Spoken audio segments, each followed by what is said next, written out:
ವೈಯಕ್ತಿಕ ದ್ವೇಷ, ಹೆಣ್ಣು ಹೊನ್ನು ಮಣ್ಣಿನ ಗಲಾಟೆಯಲ್ಲಿ ಆದ ಕೊಲೆ ಅಲ್ಲ. ಇಲ್ಲಾದರೆ ಕೊಲೆಗಳು ಸರ್ವೇ ಸಾಮಾನ್ಯ. ಇತಿಹಾಸದಿಂದ ಇವತ್ತಿನ ತನಕ ದಿನನಿತ್ಯ ಅಲ್ಲಿ ಇಲ್ಲಿ ಕೊಲೆಗಳು ಆಗ್ತಾ ಇರ್ತದೆ. ಆದರೆ ಒಂದು ನಾಗರಿಕ ಸಮಾಜದಲ್ಲಿ, ಪ್ರಜಾಪ್ರಭುತ್ವ ರಾಷ್ಟ್ರದಲ್ಲಿ ಇಂತಹ ಕೊಲೆಗಳು ಆದಾಗ ನಿಜವಾಗಿ ಕೂಡ ಬೀದಿಗೆ ಇಳಿದು ನಾವು ಅದರ ಬಗ್ಗೆ ಹೋರಾಟ ಮಾಡಬೇಕು. ಹಾಗಾಗಿ ಈ ಎಲ್ಲ ಸಹೋದರರನ್ನು ಮತ್ತು ನಿಮ್ಮನ್ನು ನಾನು ಪ್ರಥಮವಾಗಿ ನನ್ನ ಹೃದಯದಿಂದ ನಾನು ಅಭಿನಂದಿಸ್ತೇನೆ. ಈ ಹೋರಾಟ ತಾವು ಮಾಡ್ತಾ ಇದ್ದೀರಿ.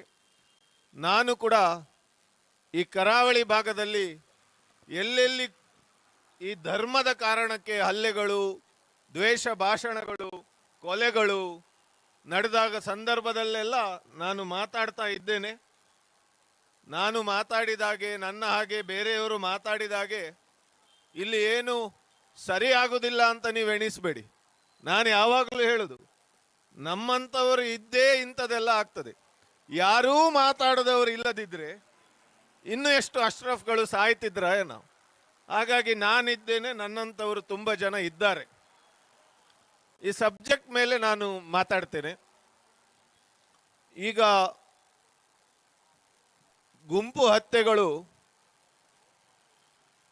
ನಮ್ಮ ಉತ್ತರ ಪ್ರದೇಶ, ಬಿಹಾರ ಅಲ್ಲೆಲ್ಲ ನಡೆದಿತ್ತು, ಕಾಶ್ಮೀರ ಭಾಗದಲ್ಲೆಲ್ಲ. ನನಗೆ ನೆನಪಿದೆ, ಅಕ್ಲಾಕ್ ಎಂಬ ವ್ಯಕ್ತಿಯ ಮನೆಯಲ್ಲಿ ಗೋಮಾಂಸ ಇದೆ ಅಂತ ಯಾರೋ ಹೇಳಿದರು. ಹೇಳಿದ ತಕ್ಷಣ ದೊಡ್ಡ ಗುಂಪು ಸೇರಿ ಅವನ ತಲೆ ಒಡೆದಾಕಿದ್ರು. ಎಂತಹ ಕ್ರೌರ್ಯ ನೋಡಿ.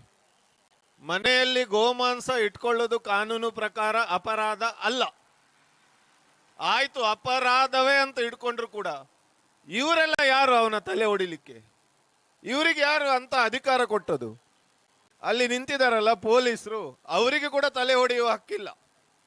ಅವರು ಜಾಸ್ತಿ ಹೇಳಿದ್ರೆ ಯಾರನ್ನಾದ್ರು ಎಳ್ಕೊಂಡು ಹೋಗಿ ಕೋರ್ಟಲ್ಲಿ ನಿಲ್ಲಿಸ್ಬೋದು. ತಲೆ ಹೊಡೆಯುವ ಹಕ್ಕು, ಶೂಟ್ ಮಾಡುವ ಹಕ್ಕು, ಚೂರಿ ಹಾಕುವ ಹಕ್ಕು ಸ್ವತಂತ್ರ ಭಾರತದಲ್ಲಿ ಯಾರಿಗೂ ಇಲ್ಲ. ಅವರಿಗೆ ಎಲ್ಲಾದರೂ ಆತ್ಮರಕ್ಷಣೆಗೋಸ್ಕರ ಎನ್ಕೌಂಟರ್ ಅಂತ ಹೇಳಿ ಗುಂಡು ಹಾರಿಸ್ಲಿಕ್ಕೆ ಹಕ್ಕಿದೆ. ಅದಕ್ಕೂ ಕೂಡ ತುಂಬ ಕಾನೂನಿದೆ.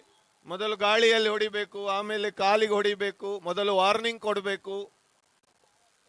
ಆದರೆ ಇಲ್ಲಿ CAA ಹೋರಾಟದಲ್ಲಿ ಕೂಡ ಅಂತ 2 ಮರ್ಡರ್ ಆಗಿದೆ. ಈ ಪೊಲೀಸ್ನವರಾಗ ಇರ್ದಿರ್ಲಿಕ್ಕಿಲ್ಲ, ಐ ಡೋಂಟ್ ನೋ. ಅಂದ್ರೆ ಇವತ್ತು ಇದರ ಬಗ್ಗೆ ನಾವು ಮಾತನಾಡದಿದ್ರೆ ಇದು ಎಲ್ಲಿಗೆ ಹೋಗ್ಬೋದು? ಈ ತರ ಸಭೆ ಮಾಡುವಾಗ ಜಲಿಯನ್ ವಾಲಾ ಬಾಗ್ ಆದ್ರೂ ಕೂಡ ಆಶ್ಚರ್ಯ ಇಲ್ಲ. ಹಾಗಾಗಿ ನಾನು ಇಲ್ಲಿ ಭಾಷಣ ಮಾಡುವಂಥದ್ದು, ಯಾರನ್ನು ಕೂಡ ಎತ್ತಿ ಕಟ್ಟಿ ಇನ್ನೊಬ್ಬರನ್ನ ಕೊಲ್ಲಿ ಅಲ್ಲಿ ಹೋಗಿ ಕಲ್ಲು ಬಿಸಾಡಿ ವೇದವ್ಯಾಸ ಕಾಮತ್ರಾಗ್ಲಿ BJPಯವರಾಗ್ಲಿ ಇನ್ಯಾರ್ದೋ ಮೇಲೆ ಹಲ್ಲೆ ಮಾಡಿ ಅಂತ ನಾನು ಹೇಳುವುದಿಲ್ಲ. ನಾವು ಹೇಳೋದು, ಈ ದೇಶದ ನೆಲಕ್ಕೆ ಒಂದು ಕಾನೂನಿದೆ. ಕಾನೂನು ಪ್ರಕಾರ ಆ ಮಾಬ್ ಲಿಂಚ್ ಮಾಡಿದಂಥವರಿಗೆ ಶಿಕ್ಷೆ ಕೊಡಿ. ಕಾನೂನು ಪ್ರಕಾರ ರಹಿಮಾನ್ ಹತ್ಯೆ ಮಾಡಿದವರಿಗೆ ಶಿಕ್ಷೆ ಕೊಡಿ. ರಹಿಮಾನ್ ಹತ್ಯೆ ಮಾಡಿದವರಿಗೆ ಮಾತ್ರ ಅಲ್ಲ, ಆ ಶ್ರೀಕಾಂತ್ ಶೆಟ್ಟಿಯನ್ನು ಎಳ್ಕೊಂಡು ಬನ್ನಿ. ಆ ಬಚ್ಪೆ ಚಲೋ ಅಂತ ಮಾಡಿ ನೇರವಾಗಿ ಪ್ರಚೋದನೆ ಮಾಡಿದ್ರಲ್ಲ, ಆ ಸುಹಾಸ್ ಶೆಟ್ಟಿಯನ್ನ ಹುತಾತ್ಮ ಮಾಡಿ ಆ ಒಂದು ಮೆರವಣಿಗೆ ಮಾಡಿ ಆ ಬಚ್ಪೆಯಲ್ಲಿ ಶ್ರೀಕಾಂತ್ ಶೆಟ್ಟಿ ಎಂಬ ವ್ಯಕ್ತಿ ನೇರವಾಗಿ ಪ್ರವೋಕ್ ಮಾಡ್ತಾರೆ, ಪ್ರಚೋದನೆ ಮಾಡ್ತಾರೆ. ಅವರ ಮೇಲೆ ಕಾನೂನಿನ ಪ್ರಕಾರ ಶಿಕ್ಷೆ ಕೊಡಿ. ಈ ಪೊಲೀಸರನ್ನೆಲ್ಲ ಅವರು ಎಲ್ಲಿದ್ದಾರೆ ಹೇಳಿ ಹುಡುಕ್ಲಿಕ್ಕೆ ಕಳಿಸ್ಬೇಕು. ನಿಜವಾಗಿ ಹುಡುಕ್ತಾ ಇರ್ಬೋದು, ನನ್ಗೆ ಗೊತ್ತಿಲ್ಲ, ನಾನು ಟೀಕೆ ಮಾಡೋದಿಲ್ಲ. ನಮ್ಮ ದೇಶದಲ್ಲಿ ಕಳೆದ 11 ವರ್ಷದಿಂದ ಅಲ್ಲಿ ಕೇಂದ್ರದಲ್ಲಿ ಒಬ್ರು ಕೂತಿದ್ದಾರೆ. ಅವರು ಬಿಟ್ರೆ ಯಾವ ಪಕ್ಷವೂ ಇಲ್ಲ. ನಮಗೆ ವಿಮಾನ ಸಚಿವರು ಯಾರು, ರೈಲ್ವೆ ಸಚಿವರು ಯಾರು, ಯಾವ ಸಚಿವರ ಹೆಸರು ಗೊತ್ತಿಲ್ಲ. ಈ ದೇಶದ ಸರ್ಕಾರ, ಕೇಂದ್ರ ಸರ್ಕಾರ ಅಂತ ಬಂದಾಗ ನಮಗೆ ಗೊತ್ತಿರೋದು ಮೋದಿ ಮಾತ್ರ. ಮೋದಿ ಮೋದಿ ಮೋದಿ. ಅವರೇ ಅಲ್ಲಿ ಕೂತ್ಕೊಂಡು ಪ್ರತಿನಿತ್ಯ ಎಂಬಂತೆ ಮುಸಲ್ಮಾನ ಧರ್ಮದವರಿಗೆ ಹೀಯಾಳಿಸಿ ನೇರವಾಗಿ ಕೆಲವೊಮ್ಮೆ ಪರೋಕ್ಷವಾಗಿ ಮಾತಾಡ್ತಾ ಇದ್ದಂತಹ ಸಂದರ್ಭದಲ್ಲಿ ಸಾಧಾರಣವಾಗಿ ಸಾಮಾನ್ಯವಾಗಿ ನಮ್ಮನ್ನ ಯಾರು ಕೇಳೋರಿಲ್ಲ ಅಂತ ಒಂದು ರೀತಿಯಲ್ಲಿ ಧೈರ್ಯದಲ್ಲಿ ಇಂತಹ ಮಾಬ್ ಲಿಂಚ್ ಮಾಡುವವರಿಗೆ ಧೈರ್ಯ ಬರ್ತದೆ. ಹಾಗಾಗಿ ಈ ದೇಶದ ವ್ಯವಸ್ಥೆಯನ್ನು ನಾವು ಅರ್ಥ ಮಾಡ್ಕೊಳ್ಬೇಕು. ಈ ಭಾಷಣವನ್ನು ದಯವಿಟ್ಟು ಬಜರಂಗ ದಳದವರು ಕೇಳಬೇಕು. ವಿಡಿಯೋದಲ್ಲಿ ನೋಡಿ, ಯಾರು ಅಲ್ಲಿ ಬಂದು ಭಾಷಣ ಮಾಡ್ತಾರಲ್ಲ, ಮುಂಚೆ ಪ್ರವೀಣ್ ಭಾಯ್ ತಗೋಡಿ ಅಂತಿದ್ರು, ಮತ್ತೆ ಬೇರೆ ಬೇರೆಯವರು ಬಂದರು, ಕಲ್ಲಡ್ಕದ ಭಟ್ರು ಮಾಡ್ತಾರೆ, ಬೇರೆ ಬೇರೆಯವರು ಮಾಡ್ತಾರೆ. ಆದರೆ ಅವರು ಯಾವುದೇ ರೀತಿಯಲ್ಲಿ ಕಾನೂನನ್ನು ಯಾವತ್ತೂ ಕೈಗೆ ತಗೊಳ್ಳುವುದಿಲ್ಲ. ಆ ಭಾಷಣವನ್ನು ಕೇಳಿದವರು ರಕ್ತವನ್ನು ಕುದಿಸಿಕೊಂಡು ರೋಷದಿಂದ ಕೆಲವೊಮ್ಮೆ ಕಾನೂನನ್ನು ಕೈಗೆ ತಗೊಳ್ತಾರೆ. ಕಾನೂನನ್ನು ಕೈಗೆ ತಗೊಂಡು ಜೈಲು ಪಾಲಾಗ್ತಾರೆ, ಅಥವಾ ಕೋರ್ಟ್ ಅಂತೇಳಿ ವರ್ಷಾನುಗಟ್ಟೆ ಅಲೆದಾಡ್ಕೊಳ್ತಾರೆ. ಹಾಗಾಗಿ ಈಗ ಸರ್ಕಾರ ದ್ವೇಷ ಭಾಷಣಕ್ಕೆ ಸ್ಟ್ರಿಕ್ಟ್ ಆಗಿ ಈ ಪೊಲೀಸ್ ಡಿಪಾರ್ಟ್ಮೆಂಟ್ ಅಲ್ಲಿ ಹೊಸ ಹೊಸ ಅಧಿಕಾರಿಗಳನ್ನು ಕೊಟ್ಟಿದೆ. ಮತ್ತು ಅವರು ಬಂದ ತಕ್ಷಣ ಎಲ್ಲ ದ್ವೇಷ ಭಾಷಣ ಮಾಡುವಂತ ಹಿನ್ನೆಲೆ ಇರುವವರ ಮೇಲೆ ಗಡೀಪಾರು ಅದು ಇದು ಹೇಳಿ ಮಾಡ್ತಾ ಇದ್ದಾರೆ. ಬಹುಶಃ ಮಂಗಳೂರಿನಲ್ಲಿ ಮುಂದಿನ ದಿನಗಳಲ್ಲಿ ಇಂತಹ ಹಲ್ಲೆ ಆಗದಾಗೆ ನಮ್ಮ ಪೊಲೀಸ್ನ ಸಹೋದರರು ಕೆಲಸ ಮಾಡ್ತಾರೆ ಹೇಳಿ ವಿಶ್ವಾಸ ಬಂದಿದೆ. ಆದರೆ ಈ ದೇಶದ ವ್ಯವಸ್ಥೆ ಬಗ್ಗೆ ನಾನು ಹೇಳ್ತೇನೆ. ನಮ್ಮ ದೇಶಕ್ಕೆ ಸ್ವಾತಂತ್ರ್ಯ ಸಿಕ್ಕಿದ ನಂತರ ದೇಶ ಇಬ್ಬಾಗ ಆಯಿತು, ಪಾಕಿಸ್ತಾನದ ಜನನ ಆಯಿತು. ಪಾಕಿಸ್ತಾನ ಧರ್ಮಾಧಾರಿತ ರಾಷ್ಟ್ರ, ಭಾರತ ಧರ್ಮ ನಿರಪೇಕ್ಷ ಸರ್ಕಾರ. ಭಾರತದಲ್ಲಿ ಅಮೃತ್ ಶಣೈ ಒಬ್ರೆ, ಅಶ್ರಫ್ ಒಬ್ರೆ, ನಾವೆಲ್ಲರೂ ಸಹೋದರರು, ನಾವೆಲ್ಲರೂ ಒಂದೇ ತಾಯಿಯ ಮಕ್ಕಳಾಗಿ ಇರುವವರು. ನಮ್ಮ ಸರ್ಕಾರಕ್ಕೆ ಅಧಿಕೃತವಾದಂತಹ ಧರ್ಮ ಇಲ್ಲ. ನಮ್ಮ ಧರ್ಮ ನಮ್ಮ ಮನೆಯಲ್ಲಿ. ನಾನು ಚಾಲೆಂಜ್ ಆಗ್ತೇನೆ, ವೇದವ್ಯಾಸ ಕಾಮತ್ರಕ್ಕಿಂತ 10 ಭಜನೆ ನಾನು ಒಳ್ಳೆ ಹಾಡ್ತೇನೆ, ರಾಮನ ಭಜನೆ ನಾನು ಹಾಡ್ತೇನೆ ಬೇಕಾದ್ರೆ. ಆದ್ರೆ ನಾನು ರಸ್ತೆಯಲ್ಲಿ ನಿಂತು ಹಾಡುವುದಿಲ್ಲ. ರಸ್ತೆಗೆ ಬಂದಾಗ ಸಂವಿಧಾನವೇ ನನ್ನ ಧರ್ಮ, ಈ ದೇಶದ ಸಂವಿಧಾನವೇ ನನ್ನ ಧರ್ಮ. ಇಂಥ ರಾಷ್ಟ್ರ ಬೇಕು ಅಂತೇಳಿ ಇಲ್ಲಿ ಅನೇಕ ಮುಸಲ್ಮಾನರು ಉಳ್ಕೊಂಡ್ರು. ನಮಗೆ ಪಾಕಿಸ್ತಾನ ಬೇಡ, ಅದು ಧರ್ಮಾಧಾರಿತ ರಾಷ್ಟ್ರ, ನಮಗೆ ಹತ್ರದ ಮನೆಯ ಶೆಣೈ ಬೇಕು, ಆಚೆ ಮನೆಯ ಶೆಟ್ಟಿ ಬೇಕು, ನಾವೆಲ್ಲರೂ ಸಹೋದರರ ಅಂತ ಇಲ್ಲಿ ಬದುಕಬೇಕು ಅಂತ ಇಲ್ಲೇ ಉಳ್ಕೊಂಡ್ರು. ಇಲ್ಲೇ ಉಳ್ಕೊಂಡಾಗ ಅವರಿಗೆ ಗೊತ್ತಿತ್ತು, ಮುಸಲ್ಮಾನ ಸಮುದಾಯ, ಮುಸಲ್ಮಾನ ಧರ್ಮರಿಗೆ ಗೊತ್ತಿತ್ತು, ನಾವು ಸಂಖ್ಯೆಯಲ್ಲಿ ತುಂಬ ಕಮ್ಮಿ ಇದ್ದೇವೆ, ನಮ್ಮ ಮೇಲೆ ದೌರ್ಜನ್ಯ ಆಗ್ಬೋದು. ಯಾಕಂದ್ರೆ ಆ ಕಾಲದಲ್ಲಿ ಗಾಂಧಿಯನ್ನೇ ಕೊಂದಿದ್ದಾರೆ. ನಮ್ಮ ಮೇಲೂ ದೌರ್ಜನ್ಯಗಳು ಆಗ್ಬೋದು, ನಮ್ಮ ಮೇಲೂ ಕೂಡ ದಬ್ಬಾಳಿಕೆಗಳು ಆಗ್ಬೋದು. ನಮಗೆ ಈ ಭಾರತ ಬೇಡ, ನಾವು ಪಾಕಿಸ್ತಾನದಲ್ಲಿ ಹೋದ್ರೆ ಎಲ್ಲ ಅಲ್ಲಿ ನಮ್ಮದೇ ಧರ್ಮದವರು ಅಂತ ಹೋಗ್ಬೋದಿತ್ತು. ಆದರೆ ಈ ಮಣ್ಣಿನ ಮೇಲೆ ಪ್ರೀತಿಯಿಂದ ಸ್ವಾತಂತ್ರ್ಯ ಹೋರಾಟಕ್ಕೋಸ್ಕರ ಪ್ರಾಣ ತ್ಯಾಗ ಮಾಡಿದಂತ ಅನೇಕ ಮುಸಲ್ಮಾನ ಧರ್ಮದ ಕುಟುಂಬದವರು ಇಲ್ಲಿ ಇದ್ದಾರೆ, ಈ ದೇಶದಲ್ಲಿ ಇದ್ದಾರೆ, ಮಂಗಳೂರಲ್ಲೂ ಇದ್ದಾರೆ. ಈ ಮಣ್ಣಿನ ಮೇಲೆ ಪ್ರೀತಿಯಿಂದ ಇಲ್ಲೇ ಉಳಿದುಕೊಂಡ ಮುಸಲ್ಮಾನರಿಗೆ ನಾನಂತೂ ಅತಿ ದೊಡ್ಡ ಸೆಲ್ಯೂಟ್ ಹೊಡಿತೇನೆ. ನನಗೆ ಯಾವ ಸಂಕೋಚ ಕೂಡ ಇಲ್ಲ, ನನಗೆ ಯಾವ ಭಯವೂ ಇಲ್ಲ. ಎಲ್ಲರೂ ನನ್ನ ಸಹೋದರರೇ. ಇದ್ದ ವಿಷಯ, ನಾನು ಮುಸಲ್ಮಾನರನ್ನ ಸಹೋದರ ಅಂತ ಹೇಳಿದ ಕೂಡಲೇ ಹಿಂದೂಗಳನ್ನ ಸಹೋದರ ಅಲ್ಲ ಎಂಬ ರೀತಿಯಲ್ಲಿ ಬಿಂಬಿಸ್ತಾರೆ, ಹಿಂದೂ ವಿರೋಧಿ ಎಂಬ ರೀತಿಯಲ್ಲಿ ಬಿಂಬಿಸ್ತಾರೆ. ಈ ತರ ರಾಜಕೀಯ ಮಾಡಿಕೊಂಡು ಈ ದೇಶದಲ್ಲಿ ಒಂದು ಪಕ್ಷ ಬೆಳೀತಾ ಇದೆ. ಇಲ್ಲಿ ಮುಸಲ್ಮಾನರಿಗೂ ಹಿಂದೂಗಳಿಗೂ ಯುದ್ಧ ಆಗ್ತಾ ಇಲ್ಲ. ನಾನು ಮುಸಲ್ಮಾನರ ಪರವೂ ಹೌದು, ಹಿಂದೂಗಳ ಪರವೂ ಹೌದು, ಕ್ರಿಸ್ತರ ಪರವೂ ಹೌದು. ಯಾರಿಗ ಅನ್ಯಾಯ ಆಗ್ತದೆ ಅಲ್ಲಿ ನಾನು ಹೋಗಿ ನಿಲ್ತೇನೆ. ಇಲ್ಲಿ ಅನ್ಯಾಯ ಯಾರಿಗೆ ಜಾಸ್ತಿ ಆಗ್ತಾ ಇದೆ ಹೇಳಿ ಸಹೋದರ ಎಕ್ಸ್ಪ್ಲೇನ್ ಮಾಡಿದ್ರು ಭಾಷಣದಲ್ಲಿ. ಇಲ್ಲಿ ಮುಸಲ್ಮಾನ ಎಂಬ ಕಾರಣಕ್ಕೆ ಮತ್ತು ಧರ್ಮಗಳ ನಡುವೆ ಒಂದು ಕಂದಕವನ್ನ ಮಾಡಲಿಕ್ಕೆ ಇಲ್ಲಿ ಆಗ ಅವರು ಹೇಳಿದ್ರು ಹಿಂದುತ್ವ ಅಂತ. ನಿಜವಾಗಿ ಅವರ ಹಿಂದುತ್ವ ಧರ್ಮ ಅಲ್ಲ, ನನ್ನ ಹಿಂದುತ್ವ ಧರ್ಮ. ಎಲ್ಲರನ್ನ ಪ್ರೀತಿಸುವುದು ನನ್ನ ಧರ್ಮ. ನಾನು ಬೇರೆಯವರನ್ನ ಪ್ರೀತಿಸುವಾಗ ಅವರು ಯಾವ ಜಾತಿ ಯಾವ ಧರ್ಮ ನೋಡುವುದಿಲ್ಲ. ಆದರೆ ಇಲ್ಲಿ ವೋಟ್ಗಳನ್ನು ಪೋಲರೈಸ್ ಮಾಡಬೇಕು. ಆ ಕಾರಣಕ್ಕೆ ದ್ವೇಷ ಭಾಷಣಗಳನ್ನು ಮಾಡಿ ವೋಟ್ ತಗೊಳ್ತಾರೆ. ನಾನು ಒಂದು ಪ್ರಶ್ನೆ ಕೇಳ್ತೇನೆ. ಅನೇಕ ಈ RSS ಬಜರಂಗ ದಳದ ಮುಖಂಡರು ಬಹಿರಂಗವಾಗಿ ಮತ್ತು ಬೇರೆ ಬೇರೆ ಸಂದರ್ಭದಲ್ಲಿ ಇದನ್ನ ಹಿಂದೂ ರಾಷ್ಟ್ರ ಮಾಡಬೇಕು, ಮಾಡ್ತೇವೆ, ಈ ತರ ಎಲ್ಲ ಹೇಳ್ತಾರೆ. ಇದು ನಿಜವಾದ ದೇಶದ್ರೋಹ. ಇದು ಇಲ್ಲಿ ಯಾವ ಧರ್ಮದ ರಾಷ್ಟ್ರವನ್ನಾಗಿ ಮಾಡಲಿಕ್ಕೆ ಸಾಧ್ಯವಿಲ್ಲ. ಇಲ್ಲಿ ಎಲ್ಲಾ ಧರ್ಮದವರು, ಸರ್ವ ಜನಾಂಗದ ಶಾಂತಿಯ ತೋಟ ಇದು. ಇದನ್ನು ಒಂದು ಜನಾಂಗದ ತೋಟ ಮಾಡಲಿಕ್ಕೆ ಸಾಧ್ಯ ಇಲ್ಲ. ಮತ್ತು ಅದು ಕಾನೂನು ಪ್ರಕಾರ ಅಪರಾಧ ಕೂಡ ಹೌದು. ಆದರೆ ನನ್ಗೊತ್ತಿಲ್ಲ, ಸತ್ಯ ಮಾತಾಡೋದು, ಯಾವ ಮುಸಲ್ಮಾನನು ಕೂಡ ಬಹಿರಂಗವಾಗಿ ಇದು ಇಸ್ಲಾಂ ರಾಷ್ಟ್ರ ಆಗ್ಬೇಕಂತ ಹೇಳಿದ್ದು ನನ್ಗೊತ್ತಿಲ್ಲ. ಹೇಳಿದ್ದಾರೆ ಯಾರಾದರೂ? ಅಂತ ಮಾತನ್ನು ಯಾರು ಹೇಳದೇ ಇದ್ರೂ ಕೂಡ ಈ ಮಾಬ್ ಲಿಂಚಿಂಗ್ ಎಲ್ಲ ಯಾರು ಮಾಡ್ತಾರೆ ನೋಡಿ, ಅವರ ತಲೆಯಲ್ಲಿ ದ್ವೇಷ ತುಂಬಿರ್ತಾರೆ. ಅವರನ್ನು ಬಿಡಬಾರ್ದು, ಅವರನ್ನು ಹೀಗೆ ಬಿಟ್ರೆ ಮುಂದೊಂದು ದಿನ ಇದನ್ನ ಇಸ್ಲಾಂ ರಾಷ್ಟ್ರ ಮಾಡ್ತಾರೆ ಎಂಬ ದ್ವೇಷವನ್ನ ಅವರ ತಲೆಯಲ್ಲಿ ತುಂಬಿರ್ತಾರೆ. ಹಾಗಾಗಿ ಅವರದೇ ಸ್ನೇಹಿತ ಆದ್ರೂ ಕೂಡ ರಹೀಮನನ್ನು ಕೊಲೆ ಮಾಡುವಂತ ಕೆಲಸ ಮಾಡ್ತಾರೆ. ಸ್ನೇಹಿತ, ಅವರ ಮನೆಗೆ ರಕ್ತ ಕೊಟ್ಟವರು, ಅವರ ತಂದೆಗೋ ಯಾರಿಗೋ. ಇಂಥದೆಲ್ಲ ಘಟನೆ ಮನುಷ್ಯತ್ವಕ್ಕೆ ವಿರುದ್ಧ. ಅದು ಕರಾವಳಿಯಲ್ಲಿ ಆಗ್ಲೇಬಾರ್ದು. ಕರಾವಳಿಯಲ್ಲಿ ಆದ್ರೆ ಒಂದು ಕಡೆ ಸೌಹಾರ್ದತೆ ಹಾಳಾಗ್ತದೆ, ಸಹೋದರತೆ ಹಾಳಾಗ್ತದೆ, ಇಲ್ಲಿ ಇರುವಂತಹ ಶಾಂತಿ ಹಾಳಾಗ್ತದೆ. ಅದು ಒಂದು ಆಯಾಮ. ಆದರೆ ಇಂಥ ಅಭಿವೃದ್ಧಿ ಆಗಿದೆ ಈ ನಮ್ಮ ಕರಾವಳಿ. ಕರ್ನಾಟಕದಲ್ಲಿ ಬೆಂಗಳೂರು ಬಿಟ್ರೆ ಹೈಯೆಸ್ಟ್ ಆರ್ಥಿಕವಾದಂತಹ ಪ್ರಗತಿ ಹೊಂದಿದಂತಹ ಸ್ಥಳ ಕರಾವಳಿ. ಇಲ್ಲಿ ಯಾವ ಒಂದು ಕಾಲೇಜ್ಗಳು, ಉದ್ಯಮಗಳು ಮುಂದಿನ ದಿನಗಳಲ್ಲಿ ಯಶಸ್ವಿ ಆಗುವುದಿಲ್ಲ. ಹೆದರ್ತಾರೆ ಜನ ಇಲ್ಲಿ ಬರಲಿಕ್ಕೆ. ಆದರೆ ಈ ಕೆಲಸ ಮಾಡುವಂತ ಜನರಿಗೆ ಕರಾವಳಿ ಮೇಲೆ ಪ್ರೀತಿ ಇಲ್ಲ, ಸ್ನೇಹಿತರ ಮೇಲೆ ಪ್ರೀತಿ ಇಲ್ಲ, ಈ ದೇಶದ ಮೇಲೆ ಪ್ರೀತಿ ಇಲ್ಲ. ಅವರಿಗೆ ಅಧಿಕಾರಕ್ಕೆ ಬರಬೇಕು.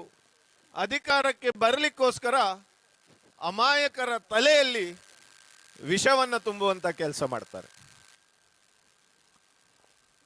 ಈ ದೇಶದಲ್ಲಿ ನಳಿನ್ ಕುಮಾರ್ ಭಾಷಣ ನೋಡಿದೆ ನಾನು ಮೊನ್ನೆ. ಈಗ ಅವರಲ್ಲ, ಈ ಬ್ರಜೇಶ್ ಚೌಟ ಎಂತ ಭಾಷಣ ಮಾಡ್ತಾರೆ ಗೊತ್ತಿಲ್ಲ. ನೀರಿನ ಬಗ್ಗೆ ಮಾತಾಡಬೇಡಿ, ಚರಂಡಿ ಬಗ್ಗೆ ಮಾತಾಡಬೇಡಿ, ಕರೆಂಟ್ ಬಗ್ಗೆ ಮಾತಾಡಬೇಡಿ, ಲವ್ ಜಿಹಾದ್ ಬಗ್ಗೆ ಮಾತಾಡಿ ಹೇಳ್ತಾರೆ. ನಾನು ಒಂದೇ ಪ್ರಶ್ನೆ ಕೇಳಿದೆ. ಆಯ್ತು ಸ್ವಾಮಿ, ಲವ್ ಜಿಹಾದ್ ಅಂತ ಉಂಟು ಅಂತ ಇಟ್ಕೊಳ್ಳುವ.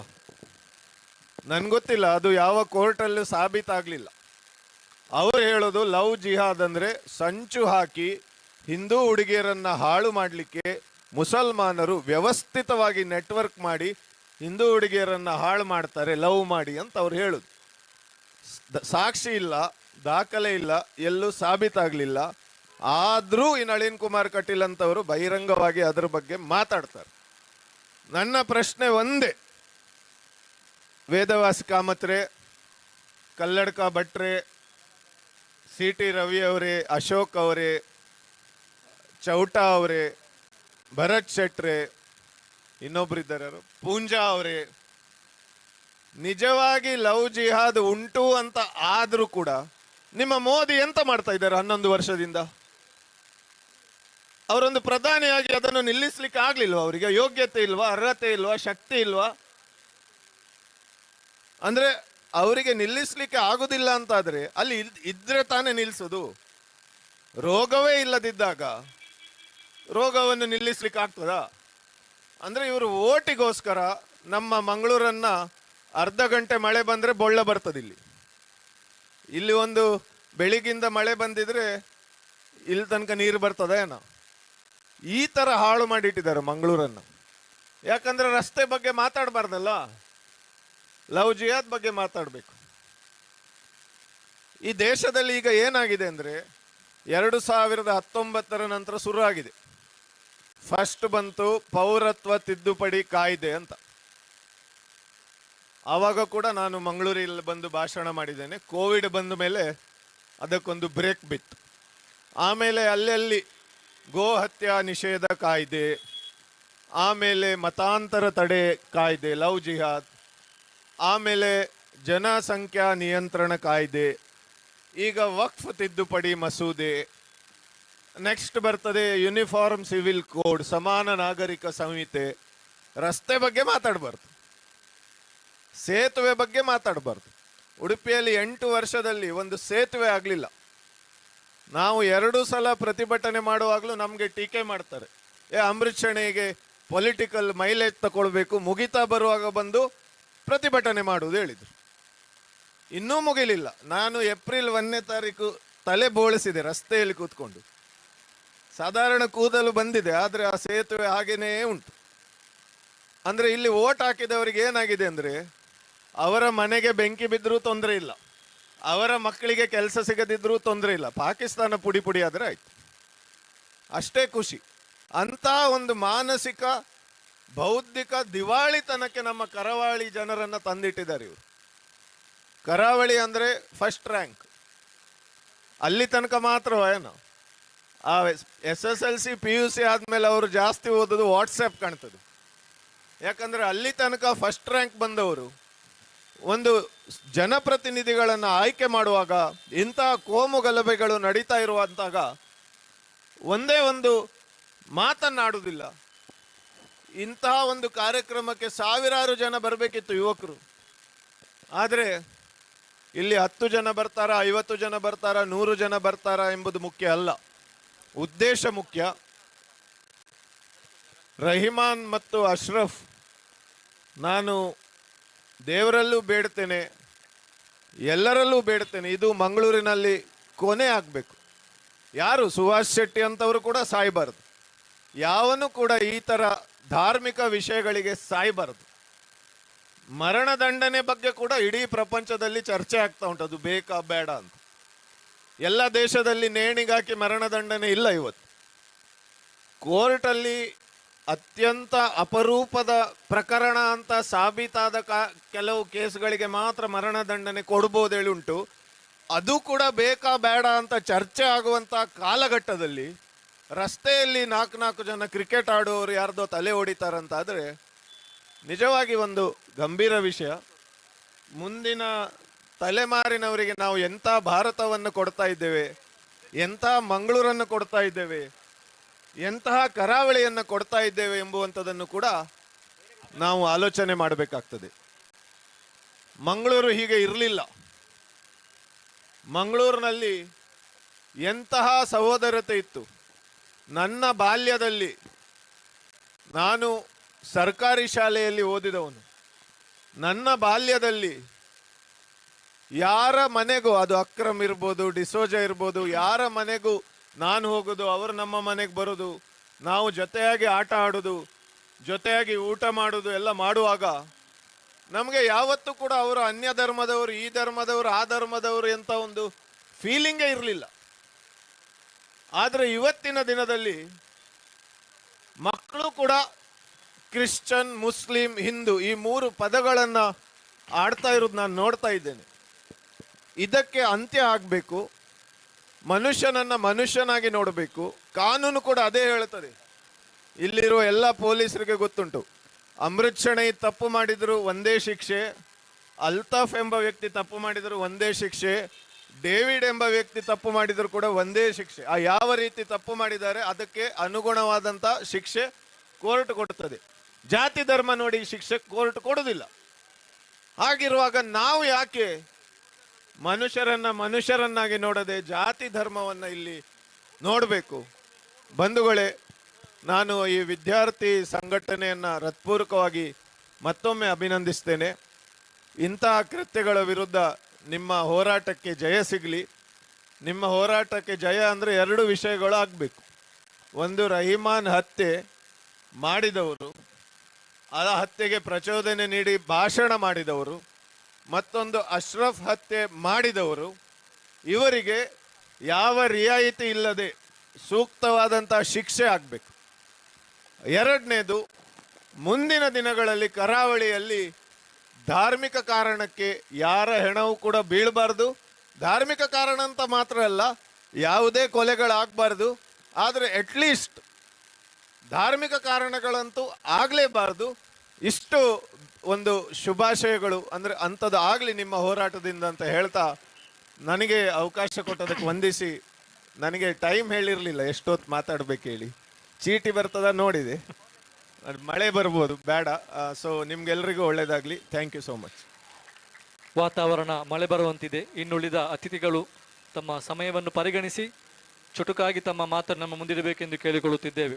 ಇದೀಗ ನಮ್ಮ ಮುಂದೆ ಮಾತಾಡಿದಂತಹ ಸಾಮಾಜಿಕ ಹೋರಾಟಗಾರರಾದ ಅಮೃತ್ ಶೆಣೈ, ಕೊಲೆಗಾರರಿಗೆ ಧರ್ಮವಿಲ್ಲ, ಕೊಲೆಯೇ ಅವರ ಧರ್ಮ. ಅವರನ್ನು ಯಾವುದೇ ಧರ್ಮದ ಪ್ರತಿನಿಧಿಗಳಂತೆ ಕಾಣದೆ ಸಮಾಜಘಾತುಕರೆಂದೇ ತಿಳಿಯಬೇಕು ಎಂಬ ಸಂದೇಶವನ್ನು ನೀಡಿದಂತಹ ಸಾಮಾಜಿಕ ಕಾರ್ಯಕರ್ತರಾದಂತಹ ಹೋರಾಟಗಾರರಂತಹ ಅಮೃತ್ ಶೆಣೈ ಇವರಿಗೆ ನಾನು ಕೃತಜ್ಞತೆಯನ್ನು ಸಲ್ಲಿಸ್ತಾ ಇದ್ದೇನೆ. ಮುಂದೆ ಈ ಒಂದು ಜನಾಂದೋಲನವನ್ನು ಉದ್ದೇಶಿಸಿ ಮಾತನಾಡಲಿದ್ದಾರೆ ಅಮಾಯಕ ಅಶ್ರಫ್ನ ಸಹೋದರ ಅಬ್ದುಲ್ ಜಬ್ಬಾರ್ ಅವರನ್ನು ನಾನು ಮೈಕ್ ಪಾಯಿಂಟ್ ಕಡೆಗೆ ಆಹ್ವಾನಿಸುತ್ತಿದ್ದೇನೆ.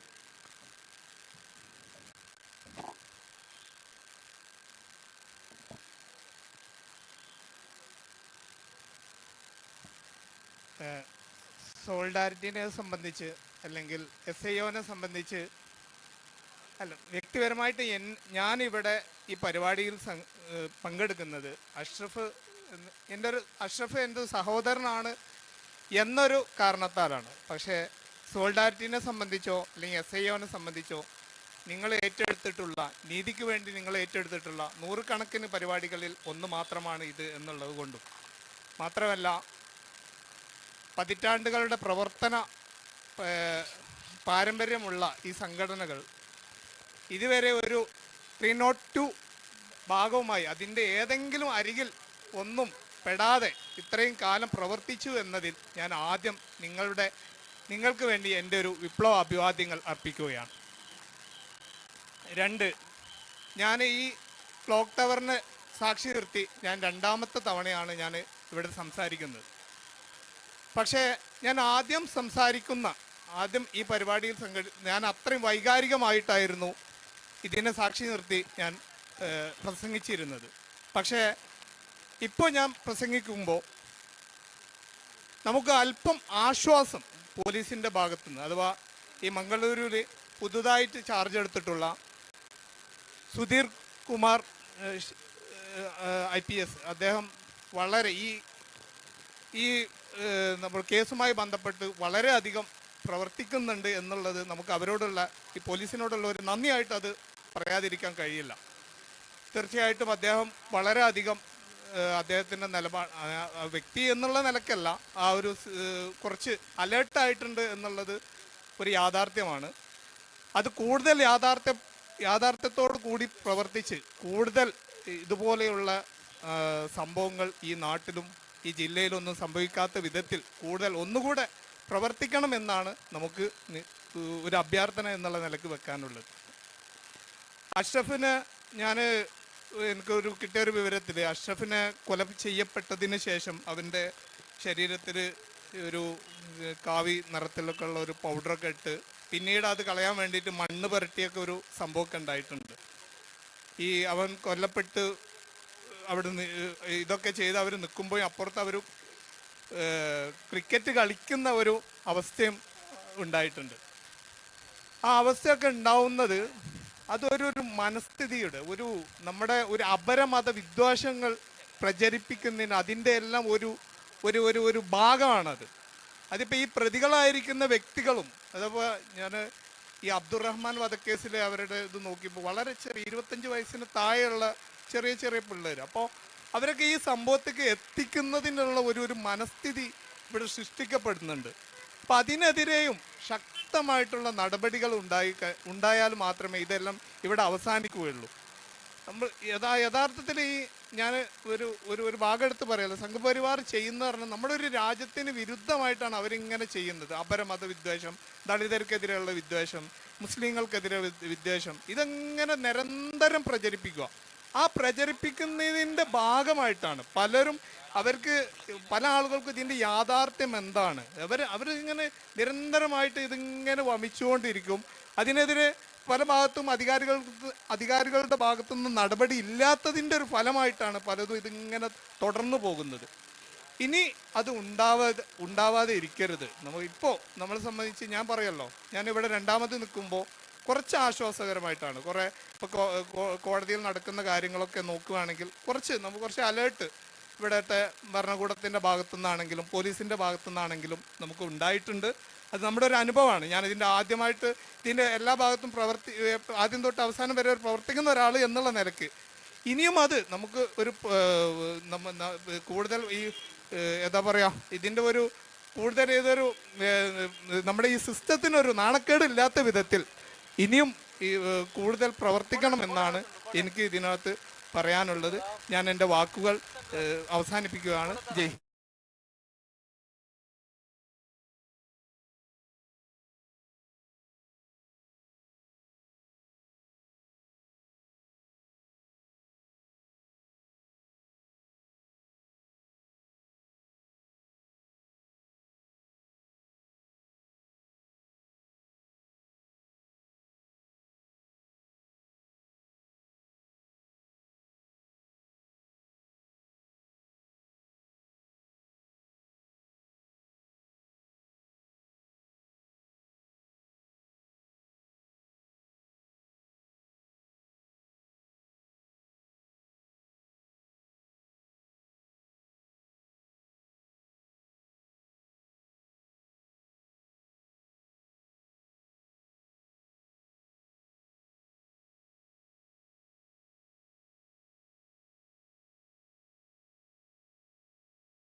ಸರ್ಕಾರಗಳು ದಕ್ಷಿಣ ಕನ್ನಡ ಜಿಲ್ಲೆಯನ್ನ ನಿರ್ಲಕ್ಷಿಸಿದ್ದು, ಇದರ ಪರಿಣಾಮವಾಗಿ ಇವತ್ತು ಈ ಕೊಲೆಯ ಸರಣಿಗಳು ಮುಂದುವರಿತಾ ಇದೆ.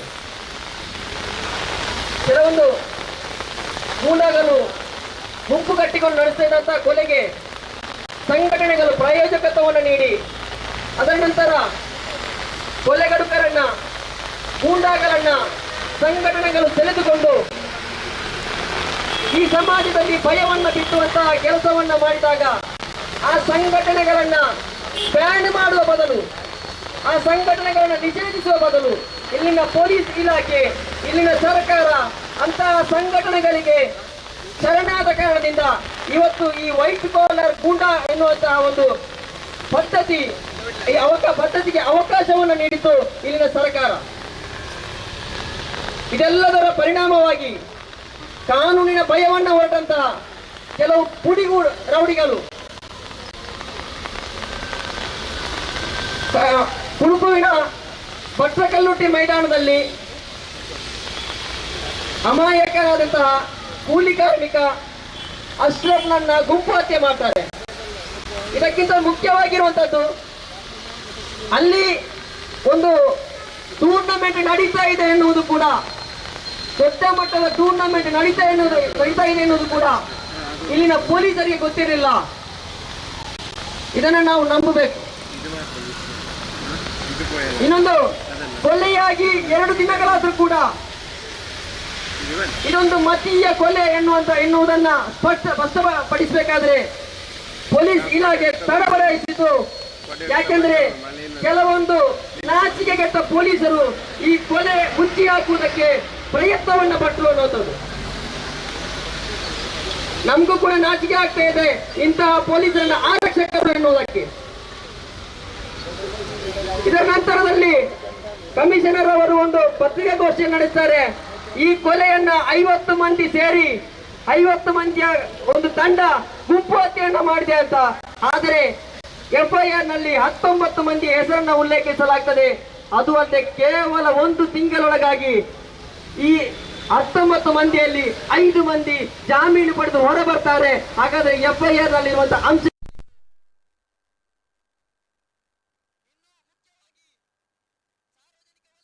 ಬರ್ತಾ ಇರುವಂತದ್ದು ರವೀಂದ್ರ ನಾಯಕ್ ಎನ್ನುವಂತಹ ವ್ಯಕ್ತಿ ಈ ಕೊಲೆಯ ಪ್ರಮುಖ ಆರೋಪಿ ಅಂತ.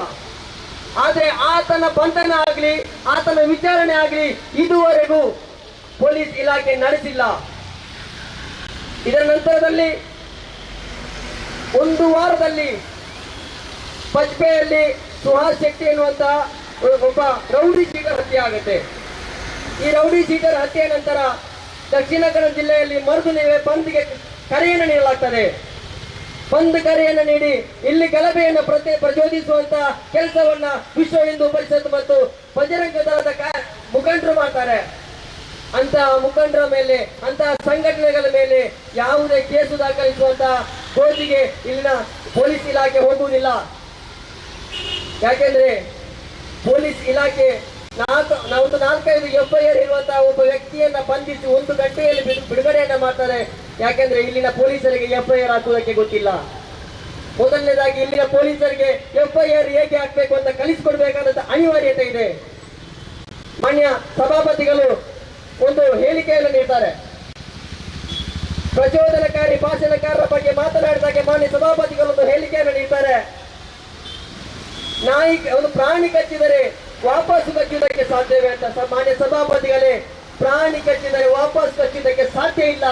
ಆದರೆ ಅಂತಹ ಪ್ರಾಣಿಗಳು ಕಚ್ಚುವ ಮುಖಾಂತರ ಅಮಾಯಕರ ಜೀವಾಪಾಯ ಆಗುವುದಾದರೆ ಅಂತಹ ಪ್ರಾಣಿಗಳನ್ನ ಓಣಿನೊಳಗಾಗಿ ಬಂಧಿಸಬೇಕು ಅಂತ ಪರಿಜ್ಞಾನ ಕೂಡ ನಿಮ್ಗೆ, ಸಾಮಾನ್ಯ ಜ್ಞಾನ ಕೂಡ ನಿಮ್ಗೆ ಇಲ್ವೇ ಅನ್ನುವಂತ ಪ್ರಶ್ನೆಯನ್ನು ನಾವು ಕೇಳಬೇಕಾಗುತ್ತೆ. ಬಜ್ಪೆ ಜಲವನ್ನ ಮಾಡ್ತಾರೆ. ಒಬ್ಬ ರೌಡಿ ಶೀಟರ್ ಹತ್ಯೆಯಲ್ಲಿ ಬಜ್ಪೆ ಜಲವನ್ನ ಮಾಡ್ತಾರೆ. ಅಲ್ಲಿ ಓಪನ್ ಆಗಿ ಒಂದು ಸವಾಲನ್ನ ಹಾಕ್ತಾರೆ, ನಾವು ಇನ್ನೂ ಕೂಡ ಕೊಲೆಗಳನ್ನ ಮಾಡ್ತೇವೆ ಅಂತ. ಶ್ರೀಕಾಂತ್ ಶೆಟ್ಟಿ ಎನ್ನುವಂತಹ ವ್ಯಕ್ತಿಯ ಮೇಲೆ FIR ದಾಖಲಾಗುವುದಿಲ್ಲ, ಪೊಲೀಸರು ಸುಮೋಟೋ ದಾಖಲಿಸುವುದಿಲ್ಲ, ಆತನ ಇದುವರೆಗೂ ಕೂಡ ಆತನ ಬಂಧನ ಆಗುವುದಿಲ್ಲ. ಇದನ್ನ ಪ್ರೇರಣೆ ಪಡೆದುಕೊಂಡಂತಹ ಕೆಲವೊಂದು ಕುಡಿಮೀಸೆಯ ಯುವಕರು, ಬಹಳ ಸಣ್ಣ ವಯಸ್ಸಿನವರು, 19 ವರ್ಷದಿಂದ 25 ವರ್ಷದ ಒಳಗೆ ಯುವಕರು, ಧರ್ಮಾಂಧ ಮಿತ್ರದ್ರೋಹಿಗಳು ಅಂತ ನಾನು ಹೇಳ್ತೇನೆ. ಧರ್ಮಾಂಧ ಮಿತ್ರದ್ರೋಹಿಗಳು ಉತ್ತಮಜಲಿನ ಅಬ್ದುಲ್ ರೆಹಮಾನ್ರನ್ನ, ಅಮಾಯಕನನ್ನ, ಒಬ್ಬ ಮುಕ್ತ ಯುವಕನನ್ನ ಹತ್ಯೆ ಮಾಡ್ತಾರೆ. ಆದ್ರೂ ಕೂಡ ಇನ್ನೂ ಆ ಹತ್ಯೆಯನ್ನ ಬೆಂಬಲಿಸುತ್ತೆ ಕೆಲವೊಂದು ಸಂಘಟನೆಗಳು, ಕೆಲವೊಂದು ಸಂಘಟನೆಗಳ ನಾಯಕರು ಅವರನ್ನ ರಕ್ಷಣೆಯನ್ನ ಮಾಡ್ತಾರೆ. ನಾನು ಯಾರಂತ ಹೆಸರು ಹೇಳೋದಿಲ್ಲ. ಪೊಲೀಸರಿಗೆ ಕ್ಲಿಯರ್ ಆಗಿ ಗೊತ್ತಿದೆ ಇಲ್ಲಿ ಅಪರಾಧಿಗಳು ಯಾರು, ಇಲ್ಲಿ ಪ್ರಚೋದನೆಯನ್ನು ನೀಡ್ತಾ ಇರುವವರು ಯಾರು. ನಾನು ಮುಖ್ಯವಾಗಿ ಹೇಳ್ತಾ ಇದ್ದೇನೆ, ದಕ್ಷಿಣ ಕನ್ನಡ ಜಿಲ್ಲೆಯಲ್ಲಿ ಬೀಡು ಬಿಟ್ಟಿರುವಂತಹ, ಹಲವಾರು ವರ್ಷಗಳಿಂದ ಬೀಡು ಬಿಟ್ಟಿರುವಂತಹ ಕೆಲವೊಂದು ಪೊಲೀಸರನ್ನ ಈ ಜಿಲ್ಲೆಯಿಂದ ಹೊರ ಜಿಲ್ಲೆಗೆ ಟ್ರಾನ್ಸ್ಫರ್ ಮಾಡುವವರೆಗೂ ಈ ಜಿಲ್ಲೆಯಲ್ಲಿ ಕೋಮು ಗಲಭೆಗಳು ನಿಲ್ಲುವುದಿಲ್ಲ. ಯಾಕೆಂದ್ರೆ ಇಂತಹ ಕೋಮು ಪ್ರಚೋದಕರ ಮೇಲೆ ಕೇಸು ದಾಖಲಾಗುವುದಿಲ್ಲ. ಕೋಮು ಪ್ರಚೋದಕರ ಮೇಲೆ ಕೇಸು ದಾಖಲಿಸಿದ್ರು ಕೂಡ ಅವರನ್ನ ಹೊರತರುವಂತ ವ್ಯವಸ್ಥೆ ಕೂಡ ಬಹಳ ಸಲೀಸಾಗಿ ನಡೀತಾ ಇದೆ. ಕೊನೆಯದಾಗಿ ನಾನು ಹೇಳುವಂತದ್ದು, ಇಲ್ಲಿ ಅಮಾಯಕರಾಗಿ ಬಲಿಯಾದಂತಹ ಅಶ್ರಫ್ ಮತ್ತು ಅಬ್ದುಲ್ ರೆಹಮಾನ್ ರವರ ಕುಟುಂಬಕ್ಕೆ ತಲಾ 50 ಲಕ್ಷಗಳ ಪರಿಹಾರವನ್ನ ಈ ಸರ್ಕಾರ ನೀಡಬೇಕು. ಇದುವರೆಗೂ ಕೂಡ ಯಾವುದೇ ಘೋಷಣೆಯನ್ನು ಮಾಡಿಲ್ಲ ಸರ್ಕಾರ. ಇದುವರೆಗೂ ಯಾವುದೇ ಘೋಷಣೆಯನ್ನು ಮಾಡಿಲ್ಲ ಸರ್ಕಾರ. ತಲಾ 50 ಲಕ್ಷಗಳ ಪರಿಹಾರವನ್ನ ಅಬ್ದುಲ್ ರೆಹಮಾನ್ ಮತ್ತು ಅಶ್ರಫ್ ಕುಟುಂಬಕ್ಕೆ ನೀಡಬೇಕು. ಅದೇ ರೀತಿ ಸುಹಾಸ್ ಶೆಟ್ಟಿಯ ಕೊಲೆಯನ್ನ ಇಲ್ಲಿನ ಎಲ್ಲ ಹಿಂದೂ ಪರ ಸಂಘಟನೆಗಳು, ಇಲ್ಲಿನ ಶಾಸಕರು ಮುಂದೆ ನಿಂತು ಬಾಲ ಬೊಬ್ಬೆ ಹೊಡೆದು NIAಗೆ ಅದನ್ನ ಹಸ್ತಾಂತರಿಸುವಲ್ಲಿ ಸಹಕಾರ್ಯ ಮಾಡಿದ್ರು ಅವರು. ಆದ್ರೆ ಈ ಇಬ್ಬರು ಅಮಾಯಕ ವ್ಯಕ್ತಿಗಳು ಅವರು ಮನುಷ್ಯರಾಗಿ ಇಂಥವರಿಗೆ ಕಾಣಲಿಲ್ವೇ? ಇವರು ಕನಿಷ್ಠ ಪಕ್ಷ ಒಬ್ಬರು ಮನುಷ್ಯ ಅಂತ ಇವರನ್ನು ಪರಿಗಣಿಸಲಿಕ್ಕೆ ಸಾಧ್ಯ ಆಗಿಲ್ವಾ? ನಾನು ಹೇಳ್ತಾ ಇದ್ದೇನೆ, ಈ ಎರಡು ಅಮಾಯಕರ ಕೊಲೆಯನ್ನು ಉನ್ನತ ಮಟ್ಟದಲ್ಲಿ ತನಿಖೆಯನ್ನ ಮಾಡಿ ಇದರ ಹಿಂದೆ ಯಾರ್ಯಾರಿದ್ದಾರೋ ಅವರೆಲ್ಲರಿಗೂ ಕೂಡ ಶಿಕ್ಷೆಯನ್ನಾಗಬೇಕು. ಅಲ್ಲದೆ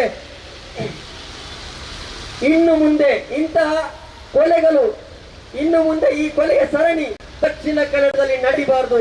ಅಂತಹ ಒಂದು ಕಠಿಣ ಕ್ರಮವನ್ನ ಸರ್ಕಾರ ಇಲ್ಲಿ ಕೈಗೊಳ್ಳಬೇಕು. ಅಲ್ಲದೆ ಪ್ರವೀಣ್ ನೆಟ್ಟಾರು ಪತ್ನಿಗೆ ಸರ್ಕಾರ ಸರ್ಕಾರಿ ಹುದ್ದೆಯನ್ನು ನೀಡಿತು, ಸರ್ಕಾರಿ ನೌಕರವನ್ನು ನೀಡಿತು. ಅದೇ ರೀತಿ ಅಬ್ದುಲ್ ರಹಮಾನ್ ಪತ್ನಿಗೂ ಕೂಡ ಸರ್ಕಾರಿ ಹುದ್ದೆಯನ್ನು ನೀಡಬೇಕು ಅಂತ ನಾನು ಸರ್ಕಾರದಲ್ಲಿ ವಿನಂತಿಯನ್ನ ಮಾಡ್ತಾ ನನ್ನ ಮಾತನ್ನು ಮುಗಿಸ್ತಾ ಇದ್ದೇನೆ. ಅವಕಾಶಕ್ಕಾಗಿ ಧನ್ಯವಾದಗಳು. ನಡುವೆ ಕೂಡ ನೀವು ಕೇಳಿದ್ದೀರಿ, ಇನ್ನೂ ಕೂಡ ಮಾತನಾಡುವ ಜನರಿದ್ದಾರೆ. ಧನ್ಯವಾದಗಳು ಅಂತ ಮಾತನ್ನು ಮುಗಿಸ್ತಾ ಇದ್ದೇನೆ. ಜೈ ಹಿಂದ್. ಜಾತಿಯ ಹೆಸರಲ್ಲಿ ಪರಸ್ಪರ ದ್ವೇಷ ಹಗೆಯಲ್ಲಿ ಉರುಳುವುದು ಬಡವನ ಹೆಣ, ಹರಳುವುದು ರಾಜಕಾರಣ. ಇದುವರೆಗೆ ಪ್ರಮುಖ ಸೂತ್ರಧಾರಿಯ ಬಂಧನ ಆಗಿಲ್ಲ. ಬಂಧನ ಆದವರ ಬಗ್ಗೆ ಪೊಲೀಸ್ ಇಲಾಖೆ ಬಸ್ ಮುಖಾಂತರ ಫೋಟೋ ಬಿಡುಗಡೆ ಮಾಡಿಲ್ಲ. ಉನ್ನತ ಮಟ್ಟದ ತನಿಖೆ ನಡೆಸಲು ಸರ್ಕಾರ ಇದುವರೆಗೂ ಯೋಚನೆಯೂ ಮಾಡಿಲ್ಲ. ಸರ್ಕಾರದ ₹1 ಪರಿಹಾರ ಇನ್ನೂ ಸಿಕ್ಕಿಲ್ಲ. ಈ ಸರ್ಕಾರದಿಂದ ನ್ಯಾಯ ಸಿಗುತ್ತದೆ ಎಂಬ ಭರವಸೆ ನಮಗೂ ಇನ್ನೂ ಇಲ್ಲ ಎಂಬ ಸಂದೇಶವನ್ನು ನೀಡುವ ಮುಖಾಂತರ ಈ ಒಂದು ಜನಾಂದೋಲನ ಉದ್ದೇಶಿಸಿ ಮಾತನಾಡಿದ ವೆಲ್ಫೇರ್ ಪಾರ್ಟಿ ಆಫ್ ಇಂಡಿಯಾ ಜಿಲ್ಲಾ ಕಾರ್ಯದರ್ಶಿಯಾದಂತಹ ಸಹೋದರ ಮುನೀರ್ ಪದ್ರಂಗಿ ಅವರಿಗೆ ಕೃತಜ್ಞತೆಯನ್ನು ಸಲ್ಲಿಸುತ್ತಾ ಈ ಒಂದು ಜನಾಂದೋಲನ ಸಭೆಯ ಕೊನೆಯ ಮಾತಿಗಾಗಿ ನಾನು Student Islamic Organisation of India ಇದರ ರಾಜ್ಯ ಕಾರ್ಯದರ್ಶಿಯಾದಂತಹ ಸಹೋದರ ಆಸಿಫ್ BK ಅವರನ್ನು ವೇದಿಕೆಗೆ ಆಹ್ವಾನಿಸುತ್ತಿದ್ದೇನೆ.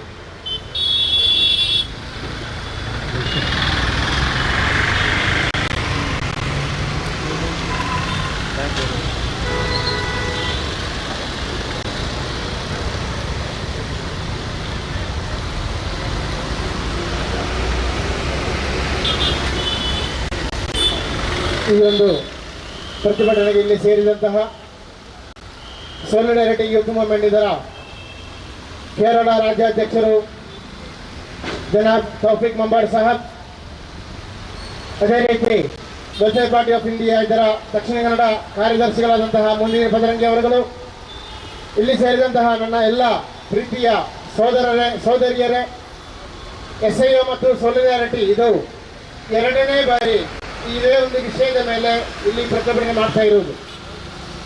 ಮೊದಲನೇ ಬಾರಿ ಪ್ರತಿಭಟನೆ ಮಾಡುವಾಗ ನಮ್ಮ ಬ್ಯಾನರ್ಗಳಲ್ಲಿ, ಪೋಸ್ಟರ್ಗಳಲ್ಲಿ ಕೇವಲ ಒಬ್ಬರ ಹೆಸರು ಮಾತ್ರ ಇದ್ದದ್ದು. ನಾವು ಯಾವ ದಿನ ಇಲ್ಲಿ ಪ್ರತಿಭಟನೆ ಮಾಡಿದ್ದೇಯೋ ಅದೇ ದಿನ ರಾತ್ರಿಗೆ, ಅದರ ನೆಕ್ಸ್ಟ್ ದಿನ ರಾತ್ರಿಗೆ ಮತ್ತೊಂದು ಕೊಲೆ ಕೂಡ ಆಯಿತು. ನಂತರ ಒಂದು ವಾರ ಬಿಟ್ಟು ಕೋಲ್ತಮಗಿನಲ್ಲಿ ಮತ್ತೊಂದು ಅಮಾಯಕನ ಕೊಲೆ ಕೂಡ ಆಯಿತು. ಸೇರಿ ಕೇವಲ ಮುಸ್ಲಿಂ ಆದಂತಹ ವಿಷಯದಲ್ಲಿ, ಮುಸ್ಲಿಂ ಆದಂತಹ ಕಾರಣದಿಂದ ಮಾತ್ರ ಈ ಒಂದೆರಡು ತಿಂಗಳ ಗ್ಯಾಪಿನಲ್ಲಿ ಮಂಗಳೂರಲ್ಲಿ 2 ಮುಸ್ಲಿಂ ಯುವಕರ ಮೃತದೇಹವು ಬಿದ್ದಿತು. ಇದು ಕೇವಲ ಒಂದೇ ಒಂದು ಕಾರಣಕ್ಕೆ ಮಾತ್ರ ಆದದ್ದು. ಇಲ್ಲಿ ಮಾತನಾಡಿದಂತಹ ಎಲ್ಲ ಗೌರವಾನ್ವಿತ ವ್ಯಕ್ತಿಗಳು ಹೇಳಿದರು, ಅವರು ಮುಸ್ಲಿಂ ಆದ ಕಾರಣದಿಂದ ಮಾತ್ರ. ನೋಡಿ, ಕೋಲ್ತಮಗಿನಲ್ಲಿ ಅಬ್ದುಲ್ ರಹಮಾನ್ ಎಂಬ ವ್ಯಕ್ತಿಯನ್ನು ಹತ್ಯೆ ಮಾಡಿದರು. ಮರುದಿನ ಅದೇ ದಿನ ಅಂತ ಕಾಣಿಸ್ತದೆ ಒಂದು ಬಜರಂಗದ ಮುಖಾಂತರ ಒಂದು ಲೀಡರ್ ಅನ್ನು ನಮ್ಮ ಪೊಲೀಸರು ಅರೆಸ್ಟ್ ಮಾಡಿದರು. ನೋಡಿ ಅವರ ಎಷ್ಟು ಅದಕ್ಕೆ ತ್ಯಾಗ ಮಾಡ್ತಾರಂತ ಅರೆಸ್ಟ್ ಮಾಡಿದರು. ಕೇವಲ 1 ಗಂಟೆ 2 ಗಂಟೆಯ ಗ್ಯಾಪಿನಲ್ಲಿ ಅವರು ಅವರ ಪೊಲೀಸರಿಂದ ಹೊರಗೆ ಬಂದರು.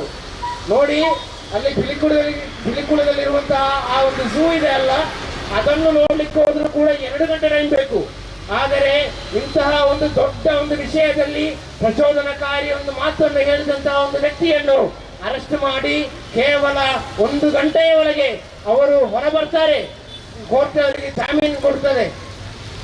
ಅದೇ ಟೈಮಲ್ಲಿ ನಾವು ಹೇಳ್ತಾ ಇರೋದು, ಈ ಕೇಸಲ್ಲಿ ಒಳಪಟ್ಟಂತಹ ಎಲ್ಲರನ್ನು ಬಂಧಿಸಿ ಅವರ ಮೇಲೆ UAP ದಾಖಲಿಸಬೇಕು. ಯಾಕಂದರೆ ಇಂಡಿಯಾ ರಾಷ್ಟ್ರದಲ್ಲಿ 8,000ದಿಂದ 9,000ವರೆಗೆ ಯುವಕರು UAP ಕೇಸ್ ದಾಖಲಿಸಿ ಅದರ ಮೇಲೆ ಇದುವರೆಗೂ ಅದರ ಒಂದು ಟ್ರಯಲ್ ಕೂಡ ಆಗದೆ ಜೈಲಿನಲ್ಲಿದ್ದಾರೆ.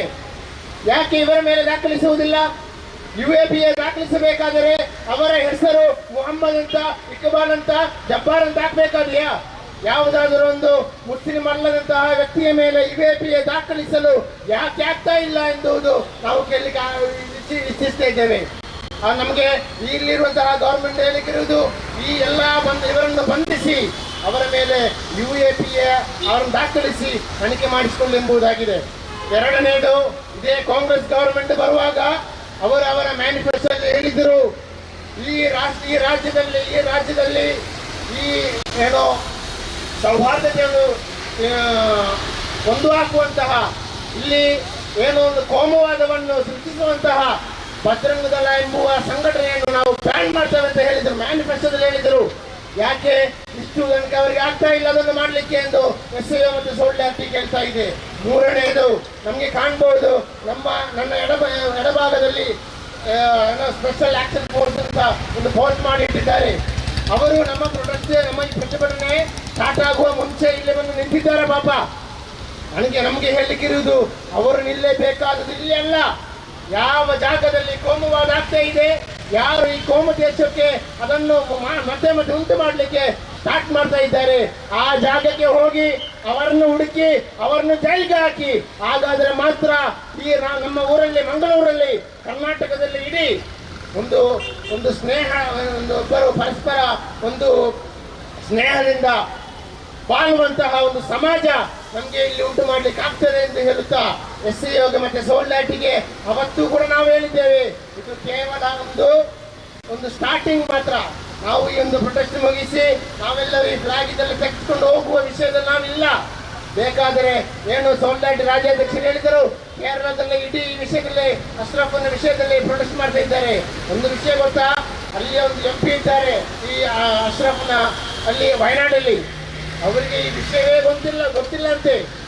ಅವರು ಈ ವಿಷಯದಲ್ಲಿ ಒಂದು ಮಾತು ಕೂಡ ಹೇಳಿಲ್ಲ ಅಂತೆ. ಯಾವ MP ಅಂತ ನಾವು ಕೇಳಬೇಕಾಗ್ತದೆ ಅವರ ಹತ್ರ.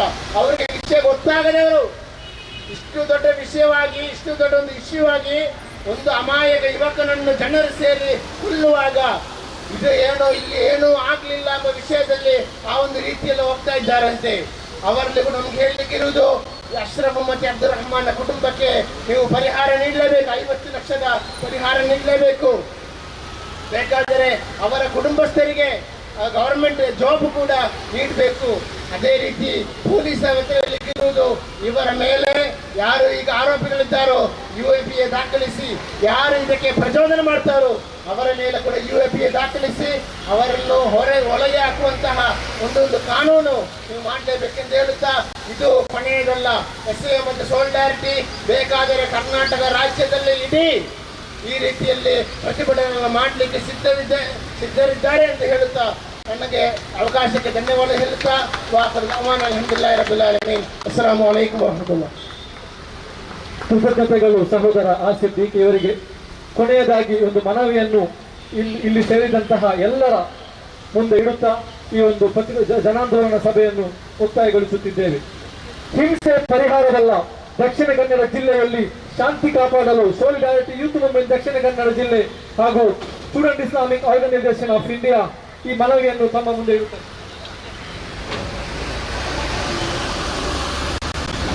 ಮಂಗಳೂರಿನಲ್ಲಿ ನಡೆದ ಹತ್ಯೆಗಳ ಕುರಿತು ಸೋಲಿಡಾರಿಟಿ ಯೂತ್ ಮೂವ್ಮೆಂಟ್ ದಕ್ಷಿಣ ಕನ್ನಡ ಹಾಗೂ Student Islamic Organisation of India Dakshina Kannada ತೀವ್ರ ಖಂಡನೆಯನ್ನು ವ್ಯಕ್ತಪಡಿಸುತ್ತಿದೆ. ಹಿಂಸೆಯಿಂದ ಯಾವುದೇ ಸಮಸ್ಯೆಯು ಪರಿಹಾರವಾಗದು.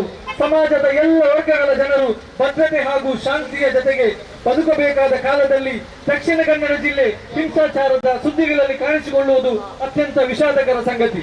ಸೋಲಿಡಾರಿಟಿ ಯೂತ್ ಮೂವ್ಮೆಂಟ್ ದಕ್ಷಿಣ ಕನ್ನಡ ಮತ್ತು SIO ದಕ್ಷಿಣ ಕನ್ನಡ ಈ ಕ್ರಮಗಳನ್ನು ಆಗ್ರಹಿಸುತ್ತದೆ. ತಪ್ಪಿತಸ್ಥರನ್ನು ಶೀಘ್ರದಲ್ಲಿಯೇ ಬಂಧಿಸಿ ಕಾನೂನಿನ ಮುಂದೆ ನಿಲ್ಲಿಸಬೇಕು. ಧರ್ಮ ಜಾತಿ ನೋಡದೆ ಕಾನೂನು ಜಾರಿಗೆ ಬದ್ಧತೆಯಿಂದ ನಡೆದುಕೊಳ್ಳಬೇಕು. ಜನಪ್ರತಿನಿಧಿಗಳು ಶಾಂತಿ ಕಾಪಾಡುವುದು ತಮ್ಮ ಜವಾಬ್ದಾರಿ ಎಂದು ತಿಳಿಯಬೇಕು. ಶಾಂತಿ ಕಾಪಾಡಲು ಧಾರ್ಮಿಕ ಮುಖಂಡರು ಹಾಗೂ ಸೌಹಾರ್ದ ಪ್ರೇಮಿಗಳು ಪ್ರಮುಖವಾಗಿ ಕೆಲಸ ಮಾಡಬೇಕು.